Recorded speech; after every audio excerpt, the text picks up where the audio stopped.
For Crema Media's Polity, I'm Sane Dlamini. Political analyst Aubrey Majiqi discusses his latest column titled "No Credible Candidate in the Overcrowded Race for the Presidency of the ANC."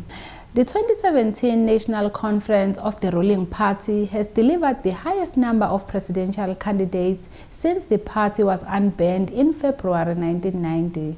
Is it a good thing or a bad thing for the party? Well, I think it is a good thing, to the extent that if you go back to 2012, former president and former deputy president Kgalema Motlanthe effectively ran as an independent candidate for the presidency of the ANC. He did so for two reasons. He was taking a stance against factionalism, and that is why I say he ran as an independent. And secondly, he was affirming the principle of competitive leadership contests, and therefore standing against this idea that leaders should be elected unopposed, and if you contest elections, somehow you are counter-revolutionary, or you are making a statement about or against that particular leader. So this number of candidates is good because it is affirming the principle of competitive leadership contests. It may be bad to the extent that none of these leaders want to own what the ANC has become. In other words, they don't want to own their culpability. They simply want to move on as if they were not partly responsible for what the ANC has become. But it may also be bad for some of the leading candidates, particularly Ramaphosa and Dlamini-Zuma, because two things are going to happen here. Firstly, they are going to split the vote. The question is whether they are going to split the vote to the advantage or disadvantage of Ramaphosa or Dlamini-Zuma. The second thing that's going to happen is that I think most of them will pull out before the election. That is bad. What is good, though, for the remaining candidates is the fact that when they pull out, they will ask their supporters to vote for one of the remaining candidates. Do you now think that Dr. Nkosazana Dlamini-Zuma's chances are ruined by the fact that we have more candidates, or she was not going to make it anyway because she's backed by number one? Well, if the candidates, such as Mathews Phosa, Lindiwe Sisulu, Baleka Mbete, Radebe, if they do not have a base within the support base of Dlamini-Zuma, they will not be able to split the vote to the disadvantage of Dlamini-Zuma. So to that extent, if their aim is to split her vote, the attempt is going to be ineffectual. She's not going to be affected by it. What she has to worry more about is President Jacob Zuma and the image crisis he suffers from, and the image crisis the dominant faction in the ANC suffers from. The perception that she is too close to both the faction and the president may damage her chances not of becoming ANC president. She may be elected ANC president if the dominant faction survives until December, but may not become head of state after the 2019 elections if voters decide to punish the ANC for electing someone who is created in the image of Jacob Zuma.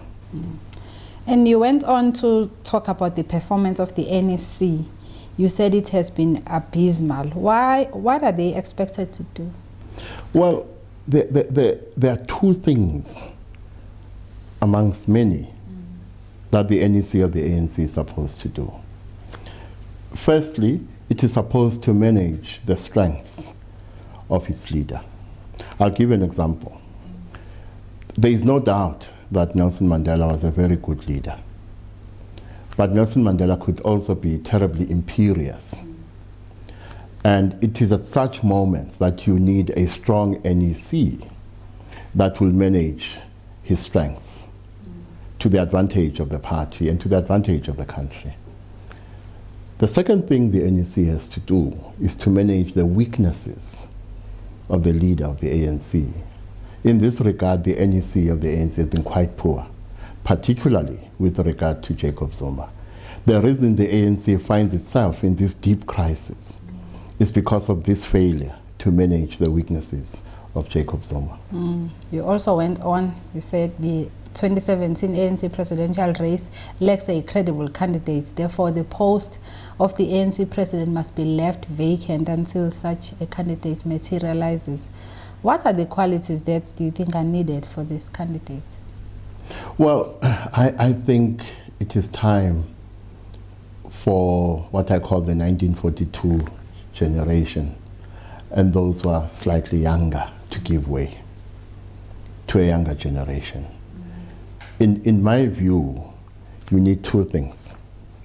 You need an ANC that is equal to the challenges that face the country at present and the challenges that will face the country in future.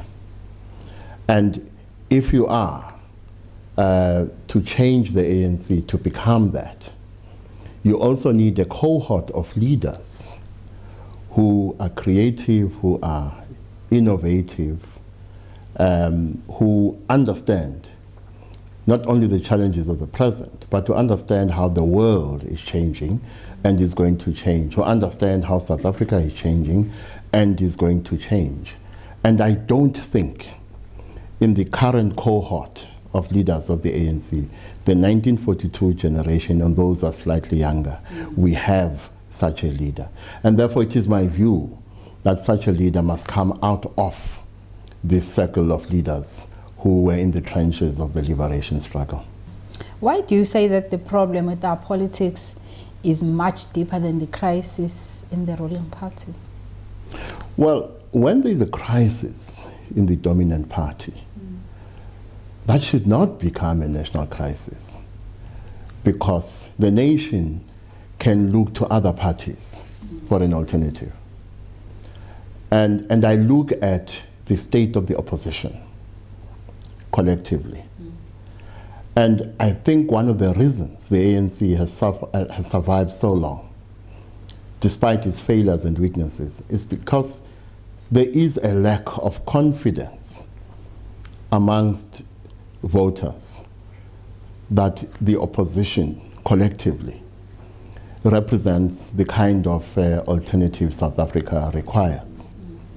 Now, of course, people may counter my argument by saying, but since 2009, the ANC has been trending downwards.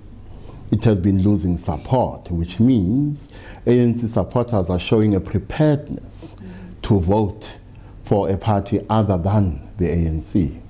And that is correct, but it is not evidence of the quality of opposition that we require to change the direction the country is taking. And therefore, if things must change, it is the ANC that must change, but it is also the opposition that must change. In other words, our political parties, not only the ANC, our political parties collectively, the political class collectively needs to change to reflect the changes that are happening in the country and the changes that are likely to happen in future. You also say neither Dlamini-Zuma, Ramaphosa, Radebe, Phosa, or even Mbete will change South Africa's future. Does this mean that even if Zuma goes, we still have the same problem in this country? There is a culture that has taken root in the ANC, and to some extent in the broader political culture of the country. These candidates are part of that culture. To some extent, these candidates are a product of that culture and have reinforced that culture. And that is why I talk about the extent to which they just want to move on and do not want to own their culpability for what the ANC has become and the damage as a result that has been caused to the country. It is therefore my view that people will vote for a particular person in December. Voters will vote for the ANC or replace it with another party as the ruling party, not because that is necessarily what South Africa needs. They will do so because there is no other option. So to the extent that we always talk about how the ANC is in a state of decline, we must accept that as a society ourselves. In some respects, we are reflecting that decline. And therefore, it is not only the ANC that needs to make decisions about how it gets out of that decline. We as a country need to make decisions about how we get out of that state of decline. And in part, that will entail us being very vigilant about the quality of leaders that will take South Africa out of the state of decline. And looking back is not the answer. These leaders are the past, not the future. And lastly, do you think that civil society can be the answer since they are putting pressure for Zuma to step down? When the ANC was unbanned, the UDF, which has just celebrated its 34th birthday, was disbanded. Because there was the assumption that the liberation movement, the ANC in this case, would always act in the interest of the people.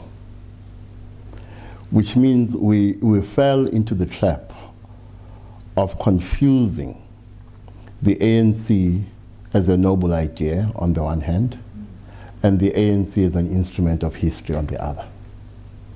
And the ANC as an instrument of history has failed us because it is a human institution.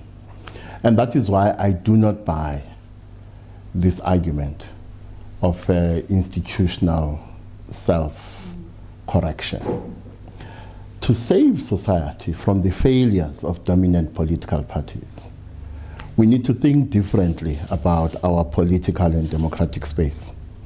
We need to think of it as a space that is occupied both by party political actors and non-party political actors. So politicians and political parties occupy the party political space, and civil society occupies the non-party political space. And the two, at times, will work cooperatively, but at times will compete, at times will be in conflict. But you do need the non-party political element of the democratic space as a lever against the failures of politicians and political parties. That was political analyst Mathews speaking to Krima Media's Polity about the presidency of the ANC.